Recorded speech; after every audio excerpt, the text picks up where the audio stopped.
मंत्री चंद्रकांत पाटील आता ऍक्टिव्ह मोडवर आल्याचे दिसून आले। आगामी विधानसभा निवडणुकीच्या पार्श्वभूमीवर कोल्हापुरामध्ये बैठकांचा धडाका सुरू झालाय। आताची महत्त्वाची बातमी आपण पाहतोय। चंद्रकांत दादा पाटील, खासदार धनंजय महाडिक, समरजित सिंह घाडगे यांच्यासह अनेक नेते उपस्थित आहेत। तर या बैठकीमध्ये विधानसभा निहाय आढावा घेतला जातोय। चंद्रकांत पाटील आता ऍक्टिव्ह झालेले आहेत। आपण ही दृश्य पाहतोय। विधानसभेमध्ये मताधिक्य वाढवण्यासंदर्भात या बैठकीमध्ये चर्चा आहे। त्याचबरोबर मताधिक्य वाढवण्यासंदर्भात या बैठकीमध्ये चर्चा आहे आणि विधानसभा निहाय आढावा या बैठकीमध्ये घेतला जातोय।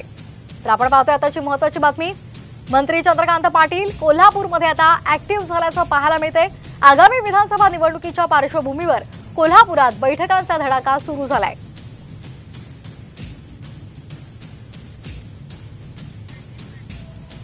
या संदर्भात अधिक माहिती घेऊयात आमचे प्रतिनिधी रणजित माजगावकर यांच्याकडून। रणजित, बैठकांचा धडाका आता कोल्हापूरमध्ये सुरू झालाय, काय माहिती आहे? चंद्रकांत दादा पाटील आता कोल्हापूर जिल्ह्यासाठी ऍक्टिव्ह मोडवर आलेले आहेत। महायुतीच्या उमेदवाराची लोकसभेमध्ये पराभव झाल्यामुळे हा पराभव नेमका कशामुळे झालेला आहे, भाजपला कोणकोणत्या मतदारसंघामध्ये मताधिक्य कमी पडलेलं आहे आणि पराभवाची नेमकी कारणं काय आहेत याचा आढावा घेण्यासाठी तालुका निहाय आणि मतदारसंघ निहाय ही बैठक सुरू झालेली आहे।